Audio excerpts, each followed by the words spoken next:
Finance మినిస్టర్గా ఉన్నటువంటి బట్టి విక్రమార్క ఛాంబర్ ముందు కాంట్రాక్టర్స్ 100 మందికి పైగా నిలబడి ఆందోళన చేశారు.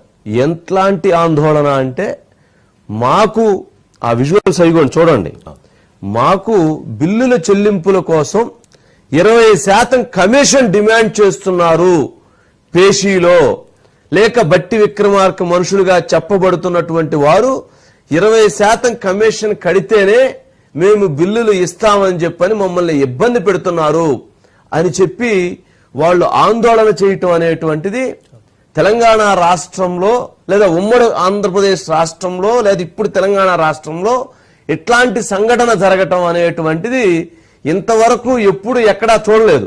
బయట ఎక్కడన్నా ధర్నాలు జరిగి ఉంటాయేమో, జిల్లాల్లోనో లేకపోతే ధర్నా చౌకుల్లోనో అన్యాయం జరుగుతుందని. పేషీకి వచ్చి సెక్రటేరియట్ లో డిప్యూటీ సీఎం పేషీకి వచ్చి ఆ ఫైనాన్స్ మినిస్టర్ కార్యాలయం ముందు నిలబడి మాకు అన్యాయం జరుగుతుంది, మా బిల్లులు చెల్లించండి, మేము కమిషన్లు కట్టుకోలేము, మమ్మల్ని వేధించబాకండి, మాకు అన్యాయం చేయబాకండి అని చెప్పి ఆందోళన చేశారు అని అంటే నిజంగా అసలు తెలంగాణ ఆర్థిక శాఖలో ఏం జరుగుతుందనేటువంటిది ఇప్పుడు చాలా పెద్ద డిబేటబుల్ అంశమైంది. మినిస్టర్ గారి పేషీ ముందు ఆ విధమైనటువంటి ఆక్రందనని ఆవేదనని వ్యక్తం చేశారంటే నిజంగా ఇది సిగ్గుపడాల్సినటువంటి అంశం, బాధపడాల్సినటువంటి అంశం.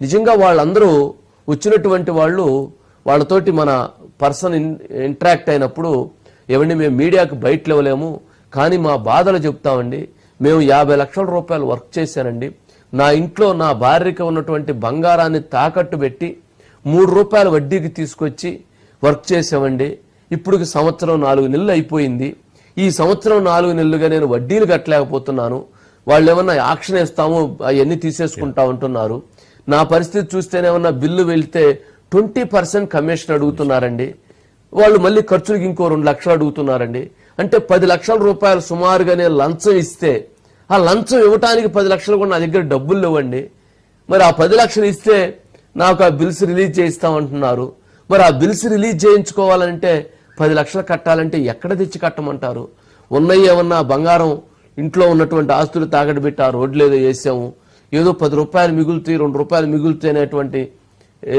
దీంతో ఆశతో వేస్తే ఈ రకమైనటువంటి పరిస్థితులు ఉత్పన్నమవటం ఏంటండి. ఇప్పుడు నా పరిస్థితి ఏంటి, మా బాధలు ఎవరింటారు, వాళ్ళ ఆవేదన అది నిజంగా అది చాలా బాధాకరమైన అంశం. అంటే ఎంత వాళ్ళ ఆక్రందన. ఇప్పుడు 10 లక్షలు కడితే ఇంకేం వస్తుంది అతనికి, ఏం వస్తుంది అంటే అసలు ముందు ఆ వచ్చినవి 10 లక్షలు కట్టేసి అంతకుముందు మరి కమిషన్లు ఇచ్చేసి మళ్ళీ రోడ్లు వేసేసి మళ్ళీ డబ్బులు తెచ్చిపెట్టి మళ్ళీ ఇంట్రెస్ట్లు కట్టి ఇంకేముంటుంది అతనికి. అలాగే 40 లక్షలు 50 లక్షలు 1 కోటి రూపాయలు 2 కోట్లు ఉన్న కాంట్రాక్టర్లు మొత్తం వచ్చి బట్టి విక్రమార్క గారి పేషీ ముందు నిజంగా అటువంటి ఆవేదన వ్యక్తం చేశారంటే నిజంగా బాధాకరమైనటువంటి అంశం, నిజంగా బాధాకరమైనటువంటి అంశం.